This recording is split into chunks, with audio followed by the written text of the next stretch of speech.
На Пладне, пред шалтерите на МВР за вадење лични документи е растеритана од гужва. Граѓаните брзаат да си ги подигнат новите пасоши што им се издадени, а доаѓаат и на преместените термини за кои добиле повик. Дел од нив гневни заради хаосот во кој власта ги донеси и сега се заглавени, па мора да ги откажуваат патувањата поради старите пасоши. Но речиси сите се согласни дека е потребно продолжување на рокот на важноста на пасошите, по теркот како со личните карти и возачките дозволи. Овде пред шалтерите на МВР за издавање на лични документи, гужвите се намалени за разлика од минатиот месец. Граѓаните се едногласни. Измените на законот за патни исправи утре треба да помине во собрание и рокот на важноста на пасошите да важи до крајот на оваа година. Наде рокот да се продолжи обавезно. Па најдобро решение, нормално е. Сигурно треба, бидејќи гужва пред шалтерите. Па нормално дека треба да се продолжи. И да важи до 31 како и сите документи. А што преме?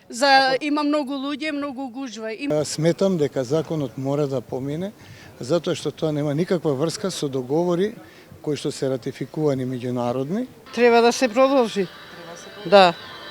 Зошто мислите дека треба? Па зашто немаме пасоши, еве, ја немам пасош. Нема деца во пасош, треба да извадат. Ако владеачкото мнозинство не ги изгласа измените, околу 650.000 граѓани нема да знаат дали ќе може да летуваат и неизвестно е кога ќе ги имаат северните пасоши во рака.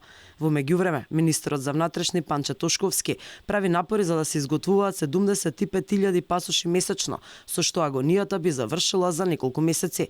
Тој во интервју за МИА најави дека министерството ќе произведува 3300 пасоши на ден, а административците ќе работат со полна пара за да нема застој. Печатењето на пасоши нема да застане поради изборниот период, туку ќе продолжи во континуитет, вели министерот. Негде од прилика бројката која што во континуитет ја имале како бројка за производство во министерството е околу 50.000 пасоши на месечно ниво. Јануари тој бил максимум. Бројката која што сакаме да ја достигнеме, реална бројка, е негде околу 75.000 пасоши на месечно ниво. Претходното раководство во МВР од СДСМ и ДУИ направи вистински хаос пред шалтерите на МВР, откако граѓаните побрзаа да го фатат рокот до 12 февруари и да извадат валидни документи со новото име. За личните карти и возачките дозволи власта најде решение и го продолжи рокот за важност до крајот на годината. Во однос на пасошите, Грција е единствената земја членка на ЕУ која дала мислење дека не ги прифаќа паднете исправи со името Република Македонија.